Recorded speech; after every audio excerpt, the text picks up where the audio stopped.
नमस्कार साथियों, स्वागत है आपका ज्ञानकृत क्लासेस के इस नए वीडियो लेक्चर में। इसमें हम बात करने वाले हैं क्लास 8th के chapter wisdom paves the way के बारे में। विज़डम पेव्स द वे का अर्थ होता है कि बुद्धिमानी जो है वो हमें रास्ता दिखाती है। इस वीडियो लेक्चर में हम इस चैप्टर के क्वेश्चन आंसर देखेंगे जो कि बिल्कुल ईजी और सिंपल लैंग्वेज में रहेंगे। तो चलिए शुरू करते हैं। पहला क्वेश्चन है लेट अस डिस्कस से, ये आपको पेज नंबर 32 पे मिल जाएगा। क्वेश्चन है complete the following sentences with suitable reason. तो हमें जो है कंप्लीट करना है इन सेंटेंसेस को सुटेबल रीजन के साथ। पहला जो सेंटेंस है वो हमें एग्जाम्पल के तौर पर इन्होंने करके दिया है। इसमें है Shivdatt said I believe it has been over a week perhaps even longer because it had been a long time since they left the village. Shivdatt कहता है कि मुझे पूरा विश्वास है कि हमें एक हफ्ते से ज़्यादा या शायद इससे भी ज़्यादा समय हो गया है, क्योंकि तो इसके आगे जो है हमें सेंटेंस कंप्लीट करना था जो इन्होंने एग्जाम्पल में हमें दिया है। It had been a long time since they left the village, क्योंकि उन्हें बहुत लंबा समय हो गया था गांव को छोड़े हुए। तो इसी तरह हमारे पास दूसरा सेंटेंस है Devdatt said indeed we out to be united in this hope that is why we press on towards Ujjain because. Devdatt कहता है इसी उम्मीद के कारण हम इकट्ठा हुए हैं और उज्जैन की तरफ जा रहे हैं, क्योंकि ऐसा वो क्यों कहता है तो ये हमें बताना है। तो इसका आंसर जो है वो होगा they wanted to meet the king of Ujjain. Devdatt ऐसा इसलिए कहता है क्योंकि वो उज्जैन के राजा से मिलना चाहते थे। चलिए अब सेंटेंस नंबर 3 देखते हैं। इसमें है Hardatt said look there friends a camel has passed this way the tracks are fresh because. Hardatt कहता है वहाँ देखो दोस्तों, इस रास्ते से ऊंट गुजरा हुआ है, उसके जो पैरों के निशान है वो बिल्कुल फ्रेश लग रहे हैं, क्योंकि क्यों ऐसा वो कहता है। तो इसका आंसर जो है वो होगा he saw fresh camel footprints on the path. क्योंकि हरदत्त जो है वो ऊंट के फ्रेश पैरों के निशानों को देखता है, फुटप्रिंट्स को देखता है रास्ते में, इसलिए वो ऐसा कहता है। ये जो ट्रैक्स है इसका अर्थ जो है, इसका जो मीनिंग है वो होता है फुटप्रिंट्स। नेक्स्ट सेंटेंस है Shivdatt said it appears to be a merchant running as if pursued by a trouble because. Shivdatt कहता है कि वहाँ एक मर्चेंट यानी कि व्यापारी आता हुआ दिखाई दे रहा है और ऐसा लग रहा है कि वो किसी ट्रबल में पड़ा हुआ है। तो ऐसा वो क्यों कहता है, तो इसका जो आंसर होगा वो होगा the merchant looked worried tired and upset. जो मर्चेंट था, व्यापारी था, वो वरीड लग रहा था, टायर्ड लग रहा था और अपसेट लग रहा था, इसलिए देवदत्त ऐसा कहता है कि वो किसी ट्रबल में फंसा हुआ है। नेक्स्ट सेंटेंस है the merchant said how could you possibly know that the poor creature has been unwell for 2 weeks now surely you are a healer because. Merchant जो है वो कहता है कि तुम्हें इतना कैसे पता है उस पुअर क्रिएचर के बारे में। पुअर क्रिएचर जो है यहाँ पे कैमल को बताया गया है, वो 2 हफ्तों से बीमार है, तुम सचमुच में एक हिल्लर हो यानी वैद्य हो। तो ऐसा वो क्यों कहता है, तो इसका आंसर हो जाएगा Devdatt told him that camel had a pain in its. क्योंकि देवदत्त जो है वो मर्चेंट से कहता है कि जो ऊँट है उसके पेट में दर्द था, इसीलिए मर्चेंट जो है ये बात कहता है। अब नेक्स्ट सेंटेंस है Devdatt said you are free to do as you wish sir if the king desire our presence we shall waiting under the banyan tree yonder because. Devdatt कहता है कि सर तुम जो करना चाहते हो उसको करने के लिए तुम फ्री हो। अगर किंग को हमारी ज़रूरत होगी, हमारी प्रेजेंस की ज़रूरत होगी, तो हम उधर बनियाना ट्री जो है उसके नीचे आपका इंतज़ार कर रहे होंगे। ऐसा वो क्यों कहता है, तो इसका आंसर हो जाएगा the merchant believed they had stolen his camel and wanted to complete the king। क्योंकि मर्चेंट को बिलीव था कि इन्होंने जो है उसका ऊँट चोरी कर लिया है और अब वो किंग को कंप्लीट करना चाहता है, इसीलिए देवदत्त जो है ऐसा उसको कहता है कि तुम जो करना चाहते हो वो करो। तो ये थे इसके आंसर। चलिए अब नेक्स्ट क्वेश्चन देखते हैं। ये क्वेश्चन आपको मिलेगा पेज नंबर 36 पे। इसमें है arrange the following events in order of their occurrence from scene 2 of the play. तो ये कुछ हमारे पास सेंटेंस दिए गए हैं, इनको हमें इस तरह से अरेंज करना है जिस तरह से ये प्ले में होते हैं। इसमें एक हमारे पास एग्ज़ाम्पल करके इन्होंने दिया है, जो पहला सेंटेंस है, ये जो है 8th नंबर पर आएगा। अब हमें ये पता लगाना है कि पहले पर कौन आएगा, दूसरे पर कौन आएगा, तीसरे पर कौन आएगा। तो देखिए इसका आंसर जो है ये हो जाएगा, पहले पर तीसरा आएगा, दूसरे पर 8वां सेंटेंस आएगा, तीसरे पर दूसरा सेंटेंस आएगा और इसी तरह के आगे आप यहाँ पे देख सकते हैं। और ये जो पहला है, ये पहले ही हमने देखा था कि 8th नंबर पर आएगा। चलिए अब नेक्स्ट क्वेश्चन देखते हैं। ये है let us think and reflect. इसमें हमारे पास एक एक्सट्रैक्ट दिया गया है इस चैप्टर का। ये एक्सट्रैक्ट आपको यहाँ पे दिखेगा, पॉइंट 1 वाला। देवदत्त, रामदत्त, शिवदत्त, देवदत्त और हरदत्त, इन चारों की बातों को इसमें बताया गया है। अब इसके ऊपर जो है कुछ क्वेश्चन है, वो हम देखते हैं कि क्या-क्या है और उनके आंसर क्या-क्या होंगे। तो पहला क्वेश्चन है, identify the false statement from the two given below and rectify it. तो क्या करना है हमें, ये जो हमारे पास 2 स्टेटमेंट्स दी गई हैं, इनको पढ़ना है और ये बताना है कि गलत कौन-सी है और उसकी जगह सही स्टेटमेंट क्या होनी थी। तो पहली स्टेटमेंट है, Devdatt believes that finding employment is an easy task. दूसरी स्टेटमेंट है, Ramdatt is confident that the king would recognise their talents. तो देखिए इसमें जो स्टेटमेंट ए है, यानी स्टेटमेंट ए है वो फ़ॉल्स है, गलत है। ये गलत स्टेटमेंट है और ये सही स्टेटमेंट है। तो अब हमें ये बताना है कि करेक्ट स्टेटमेंट क्या थी, रेक्टिफाई भी इसको करना है फ़ॉल्स स्टेटमेंट को। तो जो सही स्टेटमेंट है, करेक्ट स्टेटमेंट है, वो इस तरह से होगी, Devdatt believes that they have to work very hard to get employment. Devdatt मानता था कि एम्प्लॉयमेंट यानी रोज़गार को प्राप्त करने के लिए उन्हें बहुत मेहनत करनी पड़ेगी, ना कि वो बिल्कुल ईज़ी टास्क है। चलिए अब नेक्स्ट क्वेश्चन देखते हैं। दूसरा क्वेश्चन जो है ये है, what does Ramdatt confident in gaining the king's recognisation tell us about him. तो जो रामदत्त का कॉन्फिडेंट था कि किंग हमें रिकॉग्नाइज़ कर लेगा, तो ये हमें रामदत्त के बारे में क्या बताता है? तो इसका आंसर हो जाएगा, Ramdatt is confident in gaining the king's recognisation so that he is a very positive person and has full confident on his abilities. तो ये हमें बताता है कि जो रामदत्त है ये बहुत पॉजिटिव इंसान है और उसे अपनी एबिलिटीज़ पर बहुत कॉन्फिडेंट है।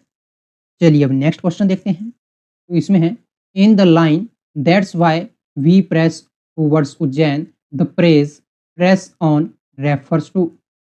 जो इस सेंटेंस में that's why we press on towards Ujjain में प्रेस ऑन है, ये क्या रेफर करती है? तो इसका राइट आंसर हो जाएगा ऑप्शन बी। जो फ्रेज है प्रेस ऑन, वो रेफर करती है मूविंग फॉरवर्ड विद डिटर्मिनेशन। चलिए अब नेक्स्ट क्वेश्चन देखते हैं। इसमें पूछा गया है, Hardatt says we need to devise a strategy that can be inferred about Hardatt character from this statement. Hardatt कहता है कि हमें कोई ना कोई स्ट्रेटजी जो है वो बनानी पड़ेगी। तो ये हमें हरदत्त के कैरेक्टर के बारे में क्या बताता है? He is doubtful their abilities and wants give up. वो अपनी एबिलिटीज़ पर डाउट करता है और गिव अप करना चाहता है। He is eager to rush in the place without preparation. उतावला हो चुका है राजा के पास जाने के लिए बिना किसी तैयारी के। या फिर he is conscious and thoughtful referring to plan ahead. या वह कॉन्शियस है, थॉटफुल है और आगे बढ़ने से पहले एक प्लान बनाना चाहता है। या फिर he relies on others to make decision for the group. या वो दूसरों के ऊपर निर्भर रहता है डिसीजन लेने के लिए। तो इसका जो राइट आंसर हो जाएगा वो होगा ऑप्शन सी। ये जो लाइन है ये हमें देवदत्त के कैरेक्टर के बारे में बताती है कि वह कॉशियस है, थॉटफुल है और आगे बढ़ने से पहले एक प्लान को प्रेफर करता है। चलिए अब नेक्स्ट क्वेश्चन देखते हैं। इसमें हमारे पास दूसरा एस्पेक्ट दिया गया है। अब इसके जो क्वेश्चन आंसर है वो हम देखते हैं। तो इसमें पहला क्वेश्चन है, select the option that is true both assertion and reason. Assertion होता है कथन और रीजन होता है कारण। तो इस क्वेश्चन में हमें करना क्या है? तो इस क्वेश्चन में हमें ये बताना है कि क्या असेसन सही है, रीजन सही है। तो अगर दोनों सही हैं तो क्या रीजन जो है वो असेसन की एक्सप्लेनेशन कर रहा है या नहीं, ये हमें बताना है। तो असेसन हमारे पास दिया गया है, the merchant left the court feeling humbled and ashamed.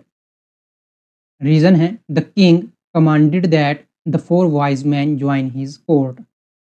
King जो है ऑर्डर देता है कि जो 4 बुद्धिमान आदमी हैं वो उसके कोर्ट को ज्वाइन करेंगे। तो देखिए यहाँ पर जो है असेसन भी बिल्कुल सही है और रीज़न भी बिल्कुल सही है। लेकिन यहाँ पे आपको ध्यान रखना है कि किंग ने जब ऑर्डर दिया कि वो 4 मैन जो है वो उसके कोर्ट को ज्वाइन करेंगे, उसके एडवाइज़र बनेंगे। उस कारण से जो है मर्चेंट जो है वो हम्बल्ड और अशेम्ड फ़ील नहीं करता है और ना ही उस कारण कोर्ट को छोड़ता है। यानी कि जो रीज़न है वो असर्शन की एक्सप्लेनेशन नहीं करता है। तो इसलिए इसका जो राइट आंसर हो जाएगा वो होगा option B, both A and R are true. ये दोनों सही हैं, but R is not correct explanation of A. तो इसका ए सही हो जाएगा। चलिए अब नेक्स्ट क्वेश्चन देखते हैं। इसमें है complete the following sentence by choosing the correct option. In option से हमें करेक्ट ऑप्शन चूज करना है और इस सेंटेंस को पूरा करना है। सी बियॉन्ड द ऑब्वियस का जो है क्या मतलब होता है कि ये आदमी की क्या एबिलिटी को बताता है, ये हमें बताना है। Challenge common beliefs with reasoning, या अपनी तर्क शक्ति से रीजनिंग से जो कॉमन बिलीफ्स हैं उनको चैलेंज करने की एबिलिटी को बताता है। या फिर interpret information in traditional way, जो हमारे ट्रेडिशनल वे हैं उसमें जो है किसी भी इंफॉर्मेशन को इंटरप्रेट करने की एबिलिटी को बताता है।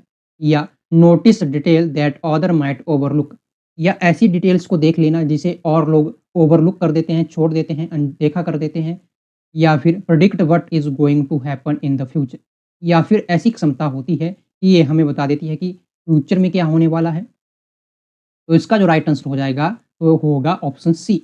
सी बियॉन्ड द ऑब्वियस का मतलब होता है कि आदमी की ऐसी क्षमता जो और लोग जो है ओवरलुक कर देते हैं, किसी चीज़ को अनदेखा कर देते हैं, उस चीज़ को भी देख लेना। Notice detail that other might look, तो ये हो जाएगा इसका आंसर। चलिए अब नेक्स्ट क्वेश्चन देखते हैं। Complete the following sentence with suitable reason. तो ये सेंटेंस दिया गया है, इसको हमें कंप्लीट करना है इसके सुटेबल रीजन से। Ramdatt describes the king's offer as honour we had not dare to dream of, because Ramdatt जो है वो जो किंग उनको ऑफर देता है उनका एडवाइजर बनने का, उसको ऑनर करता है कि हम ऐसा सपने में भी नहीं सोच सकते, क्योंकि तो इसका आंसर हो जाएगा it was beyond their expectations that the king was offering them the position of his adviser. तो ऐसा इसलिए वो कहता है कि हम इसे सपने में भी नहीं सोच सकते थे। चलिए अब नेक्स्ट क्वेश्चन देखते हैं। How does king offers the four man reflect his values as a ruler. उन चार आदमियों को ऑफर करना यानी जॉब देना इस तरह से ये रिफ्लेक्ट करता है कि जो किंग है वो एक अच्छा शासक है। तो इसका आंसर हो जाएगा the king offered the four man the position of his adviser, this so that he values wisdom and understand the importance of wise adviser for the wellbeing of his kingdom. चलिए अब next question देखते हैं। ये है answer the following question से। पहला question है what does the dusty road leading to Ujjain tell us about the challenges of young man's journey. इसका जो राइट आंसर होगा वो होगा the dusty road leading to Ujjain tell us how long and difficult their journey was. The four man must have faced many problems such as shortage of water. तो जो dusty road है उज्जैन की तरफ जाता है वो हमें बताता है कि how long and difficult their journey was, उनकी जर्नी जो है वो कितनी लंबी थी और डिफिकल्ट थी। और उन चार आदमियों ने जो है बहुत सारी प्रॉब्लम्स जो है फेस की अपनी इस जर्नी में, जिसमें से एक है शॉर्टेज ऑफ वाटर। इस तरह की और भी जो प्रॉब्लम्स थी वो उन्होंने अपनी जर्नी में फेस की। चलिए अब नेक्स्ट क्वेश्चन देखते हैं। इसमें पूछा गया है why did the merchant become specious for man, what does this tell us about him. Merchant जो है उसको उन चार आदमियों पर शक क्यों हुआ और ये हमें उसके बारे में क्या बताता है। तो इसका आंसर हो जाएगा the merchant become suspicious because the man describe his camel without seeing it, this so he was impulsive and quickly thought they were thieves without any proof. चलिए अब नेक्स्ट क्वेश्चन देखते हैं। How does the four young man's observation about the camel serves as a turning point in the play. ऊंट के बारे में जो उनकी ऑब्जर्वेशन थी चार आदमियों की, वो टर्निंग पॉइंट कैसे बन जाता है इस प्ले का। तो इसका आंसर हो जाएगा the four man's observation change the story, at first they are blamed for stealing the camel but after later they prove their intelligence and innocence and gain the king's trust. तो इसका answer जो है ये होगा कि जो चार आदमी थे उनकी जो ऑब्जर्वेशन थी वो इस पूरी स्टोरी को चेंज कर देती है। पहले तो उन चार आदमियों को ब्लेम किया जाता है कि उन्होंने उस कैमल को चोरी किया है, पर बाद में वो प्रूव कर देते हैं अपनी इंटेलिजेंस को, अपनी बुद्धिमानी को और इनोसेंस को। और इसके साथ-साथ वो राजा का ट्रस्ट भी गेन कर लेते हैं और फिर राजा जो है इन्हें एडवाइज़र की जो नौकरी है वो ऑफ़र कर देता है। तो ये होगा इसका आंसर। अब नेक्स्ट क्वेश्चन देखते हैं। इसमें है why did the king believe the 4 young man and not the merchant?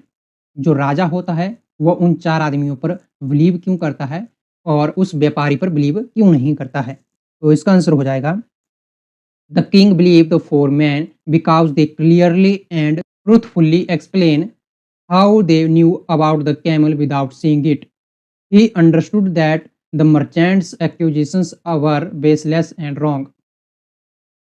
जो किंग है वो उन 4 आदमियों पे इसलिए बिलीव करता है क्योंकि वो क्लियरली और सच्चाई से जो है एक्सप्लेन करते हैं कि वो कैमल के बारे में कैसे जानते हैं बिना उसे देखे। और फिर इस तरह से जो राजा है वो समझ जाता है कि ये 4 आदमी जो है सही कह रहे हैं और ये जो मर्चेंट है, व्यापारी है, इसकी जो एक्यूजेशंस हैं वो बेसलेस हैं और गलत हैं, रॉन्ग हैं।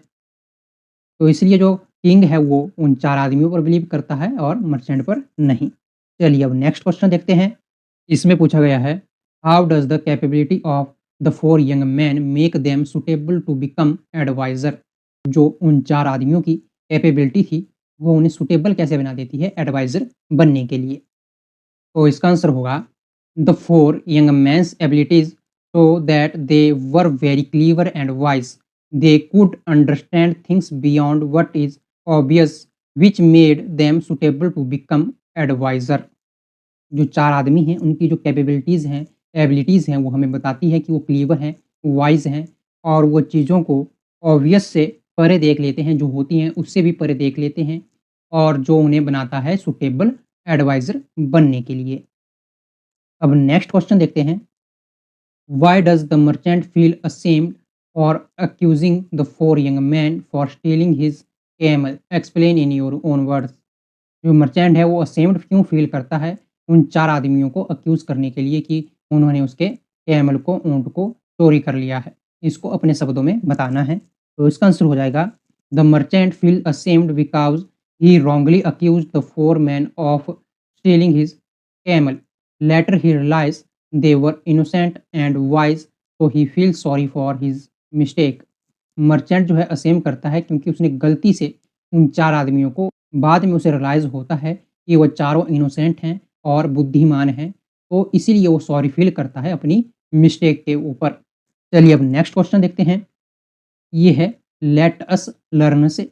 इसका जो पहला है सिर्फ हम इसी को करेंगे। तो इसमें है complete the sentences by filling in the noun from the textual words given in the brackets. तो इसमें हमें करना क्या है, ये जो यहाँ पे हमारे पास वर्ड्स दिए गए हैं, इनकी जो नाउन है उसको हमें यहाँ ब्लैंक्स में लिखना है। तो इसका आंसर जो है ये हो जाएगा डिड्यूड्स का जो है यहाँ पे नाउन जो बनेगा वो बनेगा डिडक्शन। ऑब्जर्व का जो नाउन बनेगा वो बनेगा ऑब्जर्वेशन। स्क्रूटनाइज का बनेगा स्क्रूनिटी। एक्यूज़ का बनेगा एक्विजिशन। रिकॉग्नाइज का बनेगा रिकॉग्नाइजेशन। तो इसी के साथ इस चैप्टर में इतना ही। अगर आपको ये वीडियो हेल्पफुल लगी होगी तो हमारे चैनल को सब्सक्राइब करना, इस वीडियो को लाइक करना।